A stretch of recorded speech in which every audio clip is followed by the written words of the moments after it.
Fonterra is confident it will bounce back after a slump in dairy prices. The dairy giant slashed its forecast payout to $3.85, as you would know, per kilo of milk solids, the lowest it's been in about 10 years. Winston Peters is now talking up the prospects of a recession. Never a good idea. So how much could this hurt our economy? Burl Chief Economist Ganesh Nana joins me now. Thanks very much for joining us this morning, Ganesh. Good morning. Can I ask you firstly about Fonterra, and then we'll move on to dairy in general. Do you think Fonterra will ever bounce back to the company it once was, given the fact that you have other countries like China who are becoming really big players in dairy? Well, Fonterra is one company. It represents the New Zealand dairy industry, and it's our export face to the nation and face to the world in terms of dairy. And yes, it has to bounce back. It's how we put our products on the global market. I think we got to probably not overreact too much. Yes, there's strong competition out there, but that's the world that we live in. Fonterra will bounce back, just like the dairy industry will continue to be a strong sector in the New Zealand economy. But I wonder, do they need to change their focus? I mean, the biggest worry in this for me is the fact that it seems Fonterra are out on their own when it comes to forecasting. Should they not have predicted this downturn before some of the substantial investments they made? Well, it's always good in hindsight, and yes, probably somebody should have predicted it. There were some who were. I suppose it's the concern that we have in New Zealand is that we tend to focus on forecasts that go with what we believe in, as opposed to taking a range of forecasts and actually understanding the marketplace and understanding that when prices spike to an unrealistic high, they are going to come down. There is talk that we should pull ourselves out of the global dairy auction. Now, that's a dangerous thing to do, I suppose, because then what we are doing is trying to sell value-added product, value-added milk product, and we're trying to go directly to the market. What do you think of that?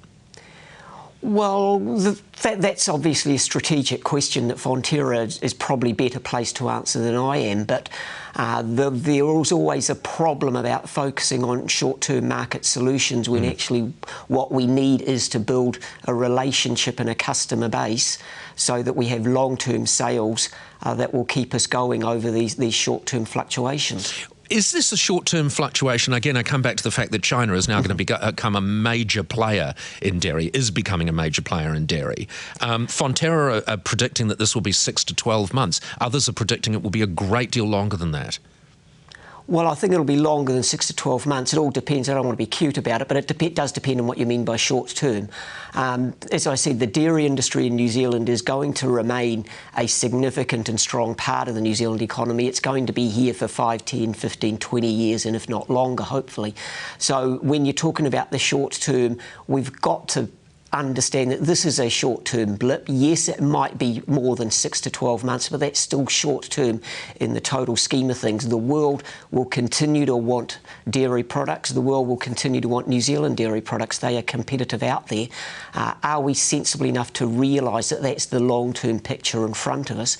And are we sensible enough to realise to position ourselves for that long-term customer relationship rather than the knee-jerk response to, OK, 2 years may be a little bit more than short-term in some businesses, but it definitely is short-term in the global economy perspective. But, you know, as you're talking, I'm thinking it is more and more important for us to position ourselves, because one of the edges we have over a world which is producing more and more dairy is the fact that we are the only people that can produce New Zealand dairy products recognised as being the greatest in the world. So maybe the push from Fonterra and others have not been great enough to accentuate that. Well, I think that's just a reflection of New Zealand in general. We've been trying to, and the words have been written for probably the past 50 years in terms of the jargon of moving up the value chain, stop exporting commodities, stop exporting raw logs or whatever the commodity might be, and process the product and look at the customer, ask what the customer wants and produce those high-end value stuff. Diversify our markets. We've heard all the words before.